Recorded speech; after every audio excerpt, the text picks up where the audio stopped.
Welcome back to the channel. Get comfortable, grab something to drink, and tell me in the comments what city or country you're listening from. Because tonight's story starts with a dusty glove box and ends with a truth that didn't just crack my marriage. It rewired my whole family. My name is Ethan Rivas. I'm 41, and a little over 5 months ago I buried my wife, Nadia, after a brutal fight with cancer. We'd been together almost 16 years. Long enough to have routines, inside jokes, and 2 kids who still reached for her in their sleep. Mateo, finishing his last year of high school, and Lila, 14 and stubborn in the exact way her mother used to be. People say grief arrives like a wave, but for me it came like a heavy fog. Every morning looked normal until you tried to breathe. On the Tuesday, everything shifted. I was getting ready for work at Hawthorne Ford, where I'd been a sales manager for nearly a decade. It was the kind of job that made you recognizable around town. Steady pay, handshakes at the grocery store. Nadia used to tease me that I could sell ice to someone standing in a blizzard. Mateo was shoveling cereal into his mouth while scrolling his phone, and Lila was upstairs taking forever to get ready, the way she always did. Some things stayed the same even when the world didn't. "Dad, I need money for senior stuff," Mateo said without looking up. Tickets, dinner, photos, numbers stacked up fast. I poured coffee, watched him, and felt that familiar gut punch. He had Nadia's eyes, her chin, her way of looking like he was already halfway into adulthood. "We'll talk tonight," I said, keeping my voice calm. "And put the phone down while you eat." He rolled his eyes but did it because he was a good kid underneath the attitude. They both were. They were handling their mother's death better than I expected, at least on the surface. I didn't realize how much they were swallowing until later, when it started coming out in sharp edges and slammed doors. At the dealership that morning, my longtime business friend, Grant Mallory, caught me near the lot before I even made it inside. Grant owned a chain of auto service shops and had contracts with a couple dealerships. We'd worked together for years. Somewhere along the way he'd turned into the guy who brought over food without being asked, who checked in without making it weird. When Nadia got sick, he offered help like it was the most natural thing in the world. "Morning, Ethan," he said, wearing that easy smile that usually made me relax. "How are you holding up?" "One day at a time," I replied, the line I'd been living on for months. "What's up? You're here early." His smile twitched and didn't fully return. "I wanted to talk. Private." We walked past gleaming trucks and polished hoods to my office. The second the door shut, Grant cleared his throat like he was trying to cough up something that didn't want to come out. "This is awkward," he said, eyes flicking away. "But I thought you should know. People around town have been talking about Nadia." My coffee froze halfway to my mouth. "Talking how?" "Nothing solid," he rushed, like he wanted to soften the blow. "Just rumors. You know how small towns are." I stared at him until the room felt too small. "Rumors about what, Grant?" He sighed. "That she was seen places she shouldn't have been. With someone she shouldn't have been with." For a second, my brain refused to process it. The idea felt obscene, like graffiti on a headstone. "Who's saying that?" I demanded. "Nobody wants to put their name on it," he said, and the guilt in his posture made my skin prickle. "I don't believe it. Nadia always seemed solid. But if it were me, I'd want to know what's being said." When he left, I sat alone staring at a framed Christmas photo of Nadia with the kids' healthy cheeks, real smile, before treatment drained the color from her face. Anger rose first. The audacity of people dragging her name when she wasn't here to defend herself. But under the anger was a smaller, colder feeling, curiosity, sharp as a splinter. That night at dinner, the kids talked around me like normal. Mateo complained about a teacher. Lila bubbled about auditions for a school play. It should have pulled me back into life, but I kept hearing Grant's words like a ringtone that wouldn't stop. "Dad?" Lila said, waving her fork at me. "Are you even listening?" "Sorry," I muttered. "What did you say?" She lit up anyway. "I got the lead in the fall show." I forced a smile. "That's amazing, sweetheart. What's the play?" "Romeo and Juliet," she said proudly. I'm Juliet. Then she added softly, "Mom would have freaked out. She always said I was dramatic. The mention of Nadia hit harder than usual, like someone pressed a bruise. Yeah, I said, swallowing. She would have been proud. After dinner, while they did homework, I found myself in the garage staring at Nadia's car, an old silver Accord that had sat untouched since the funeral, collecting dust like it was part shrine, part time capsule. Her travel mug was still in the cup holder. A half-ejected CD was stuck in the player. I'd avoided that car because it felt like opening a box I wasn't ready to look inside. But now I couldn't stop thinking. If people were talking, what exactly were they talking about? That's when my phone buzzed. Unknown number. One line, we need to talk about Nadia. Meet me tomorrow. 7 p.m. roadside diner off the highway. Come alone. My heart thudded like it wanted out of my ribs. I stared at the text for a long time, torn between deleting it and sprinting toward it. The next day, I showed it to Grant when he swung by the dealership. Could be a cruel prank, he said, but his face didn't match his words. Or it could be real. If you go, be careful. At least tell someone where you are. At 7 p.m. I drove to the diner with my stomach knotted so tight I felt sick. The place was nearly empty, 2 truckers at the counter, and a waitress who looked like she'd rather be anywhere else. I took a booth in the back and ordered coffee I didn't want, hands shaking slightly around the mug. Right on time, a woman stepped inside, mid-30s, blonde hair pulled back, eyes scanning the room like she expected a trap. When she spotted me, she walked over with the energy of someone approaching bad news. Ethan Rivas? She asked, sliding into the booth across from me. Yeah. I'm Kelsey Hart, she said. I worked at the oncology clinic where your wife got treatment. The word clinic made my chest tighten. Okay, I said carefully. Why are we here? She inhaled like she'd been practicing the sentence for days. Your wife wasn't only coming in for chemo, she said, voice low. She was meeting someone, a man. And it wasn't you. The world went weirdly quiet, like the diner had dropped underwater. That's not possible, I whispered, but my own voice sounded unconvincing. Kelsey's eyes glistened. I shouldn't even be telling you. I could lose my job, but I can't sleep. I kept seeing you at her appointments, being present, and she stopped, swallowed hard. While you were working, thinking she was inside getting treatment, she spent time in the parking lot with him. He brought flowers. He held her hand. He kissed her goodbye sometimes. My face went cold. Kelsey dug into her purse and pulled out a folded scrap of paper. I wrote down his license plate, she said. I didn't know why at the time. I just had a feeling someone might need it. I stared at the numbers and letters like they might rearrange themselves into something that made sense. How long? I managed. I noticed it maybe 7 months before she died, Kelsey said. Could have been longer. At first I didn't keep track. Describe him, I said, because once you step into a nightmare, your brain starts hunting details to prove it's real. Tall, she said, maybe 6'1" or 6'2". Brown hair with gray at the temples. Always looked put together. Expensive clothes. Black BMW. She paused, studying my face like she was measuring the damage. He did seem to care about her, if that matters. Somehow that made it worse. A meaningless fling would have been horrifying, but this sounded like something with weight. Why didn't you say anything sooner? I asked. She gave a bitter little laugh. Because who tells a grieving husband that his dying wife was seeing someone else? Then her face tightened. But then I started hearing people whisper. I realized other people suspected too.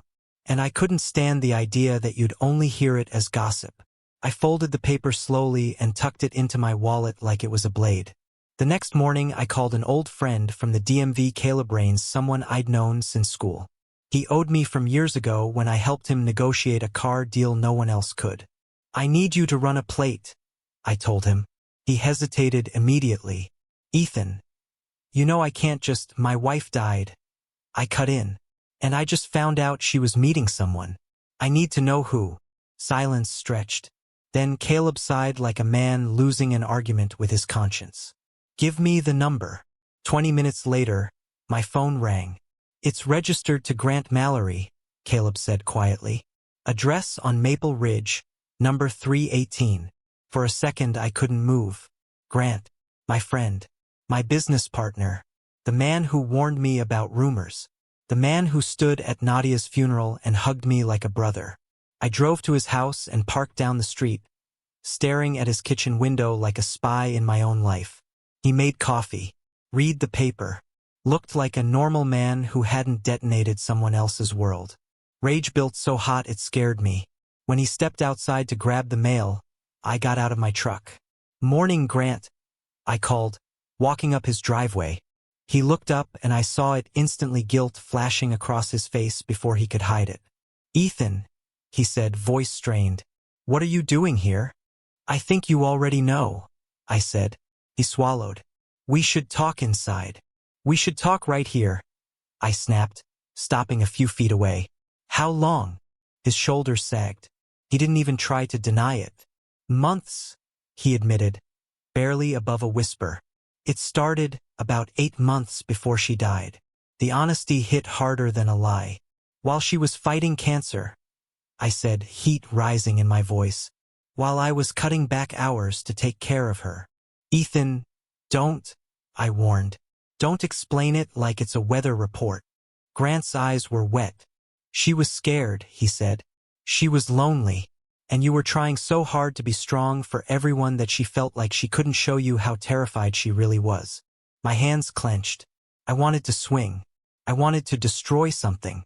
But I wasn't that man, and I refused to become him in front of his neighbors' lawns and sprinklers. "You came to my house," I said, shaking with controlled fury. "You ate at my table. You played catch with my son." Grant flinched. "I know how it looks," he whispered. "You know how it looks?" I stepped closer, voice low and deadly.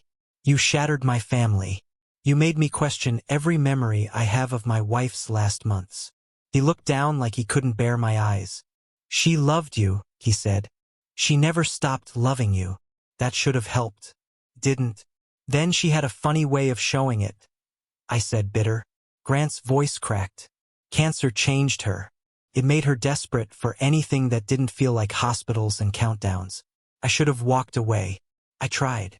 I stared at him, disgust and exhaustion mixing until I felt hollow. "Stay away from my family," I said finally. "No more business. No more friendly visits. If you see me coming, cross the street." Grant's head snapped up. "Ethan, wait.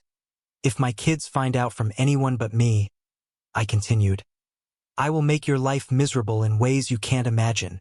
He nodded, broken. I left with my hands shaking, not from fear, but from the pressure of anger I refused to release. Then came the part one dreaded more than confronting Grant. Telling my children that their mother wasn't the saint they'd been holding on to. The talk happened 2 nights later, after dinner, when the kitchen was clean and the silence felt staged.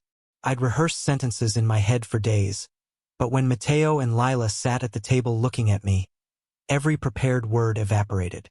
"We need to talk about Mom," I said. My voice sounded steadier than I felt. Mateo's jaw tightened. "Is this about the stuff people are saying?" My stomach dropped. "People are saying things at school," he added. "That she was seeing someone." Lila blinked, confused. "What are you talking about?" I took a breath that hurt. "Your mom was involved with someone during her illness," I said softly. "I only found out this week." Lila's face flashed through disbelief and anger like a storm. "No," she snapped. "That's not true. Mom loved us. She loved you." "She did," I said quickly. "But people can make terrible choices when they're scared." Mateo's eyes went cold in a way that made him look older. "Who was it?" I hesitated, and the hesitation answered before my mouth did. "Grant Mallory," I said. Lila shot up from her chair. "Uncle Grant? No, you're lying." Tears sprang to her eyes, furious and wounded. "Mom is dead and you're trying to ruin her." She ran upstairs, and the slam of her bedroom door rattled the walls. Mateo stayed seated, staring at his hands. "How long?" he asked quietly. "About 8 months," I said. He nodded slowly, absorbing it like a man forced to swallow glass. "That's why you've been angry," he murmured. I thought you just missed her more.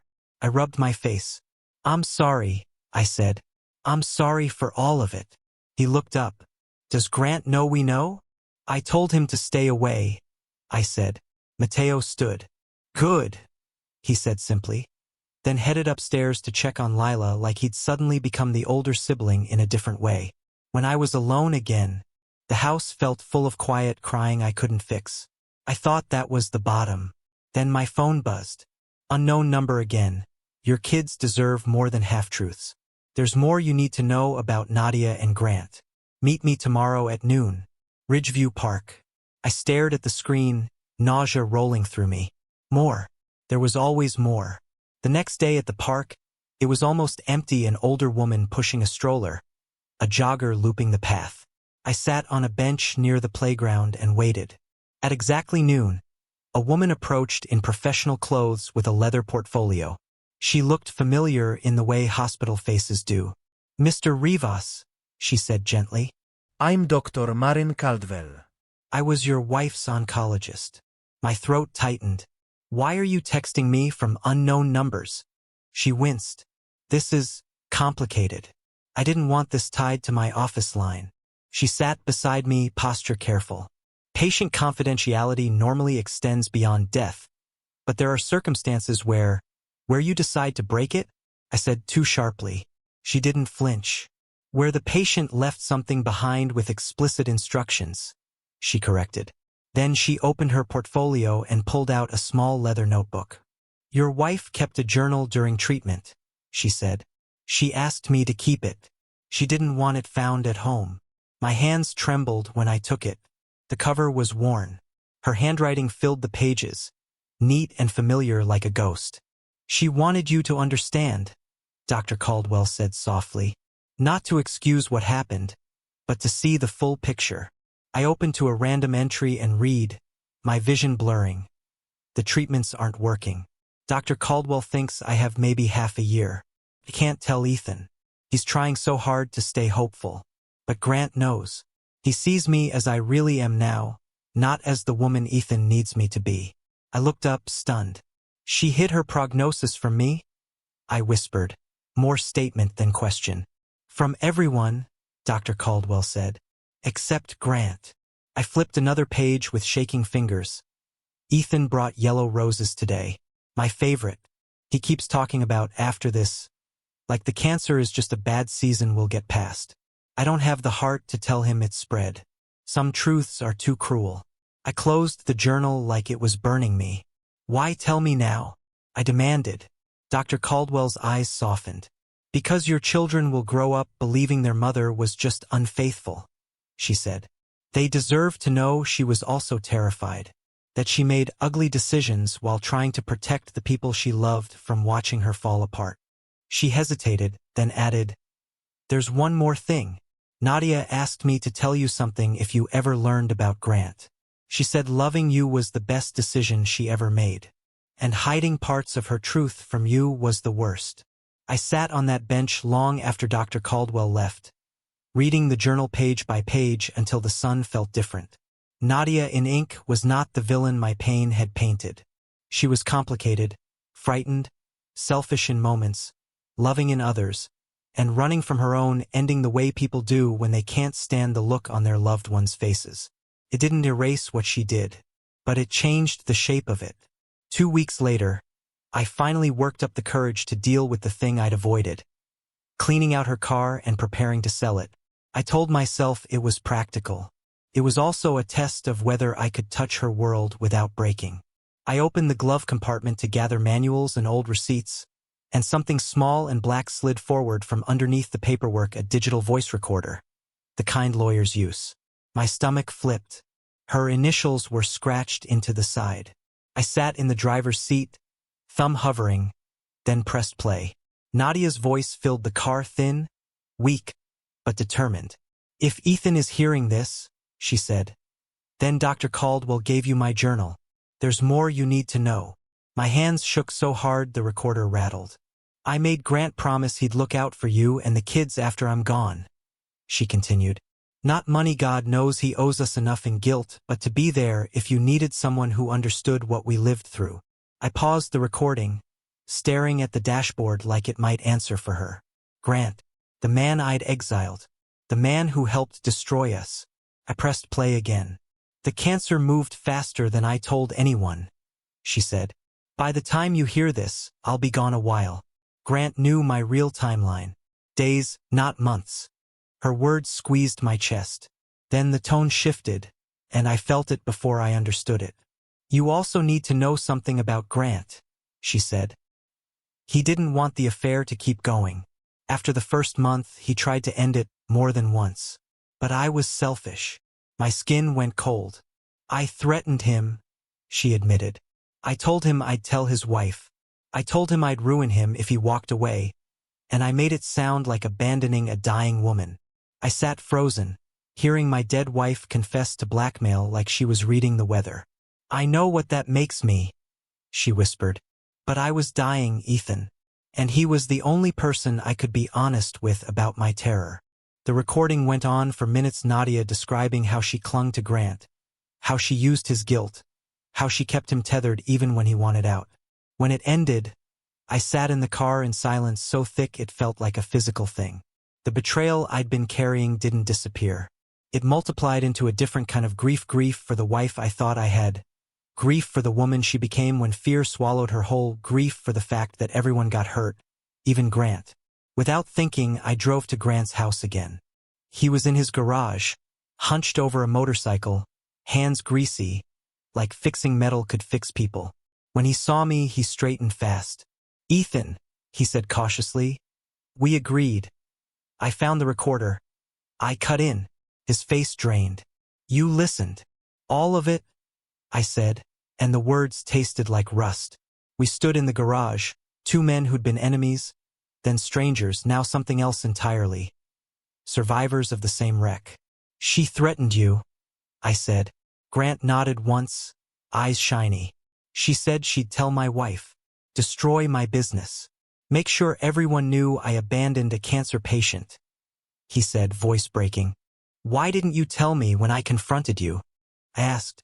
He sank onto a work stool like his knees gave out. Because I still started it, he said. I still betrayed you. Even if she held me there later, I walked into it first.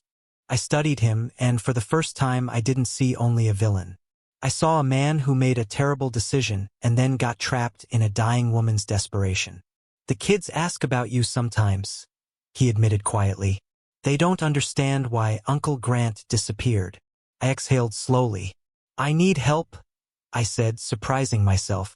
I need to figure out how to tell them the full truth without burning their mother's memory to ash. Grant looked up, shocked. You want me involved again? I want my children to have the information they need to understand who their mom was, I said. And like it or not, you were part of her story. That evening, Grant came to my house for the first time since the funeral. Mateo opened the door and his face hardened instantly. Dad, he said, voice tight. Why is he here? Family meeting, I said, steering them toward the living room. Lila came down slowly, arms crossed, eyes wary, like she expected another betrayal. I told them about the journal. I played the parts of the recording where Nadia admitted she hid how sick she was, where she confessed to threatening Grant, where she described her fear like a living thing in her chest. I watched my children's faces shift as they heard their mother's voice real, imperfect, scared. When the recording stopped, silence settled. Mateo looked at Grant with something that wasn't forgiveness, but wasn't pure hate either. You tried to end it, Mateo said quietly. Grant nodded. More than once, he admitted. Lila's voice came out small. And she threatened you. She did, Grant said. But I still made the first choice. That's on me. We talked for a long time after that, questions, anger, tears that came out sideways. It wasn't a clean ending. It wasn't a magic fix. But something shifted. The story stopped being a simple betrayal and became something uglier and more human. When Grant stood to leave, Mateo surprised all of us. Maybe you could come for dinner this weekend, he said, cautious but sincere. Not like before. Different. Grant looked at me like he needed permission to breathe. I nodded once. "I'd like that," Grant said, voice thick. After he left, Lila curled up beside me on the couch, eyes red. "I'm still mad at Mom," she whispered. "That's allowed," I said, pulling her close. "I am too sometimes, but we're going to figure it out together." Months passed. Healing didn't arrive like a sunrise. It came like a slow rebuild, one honest conversation, one shared meal, one laugh that surprised us by existing.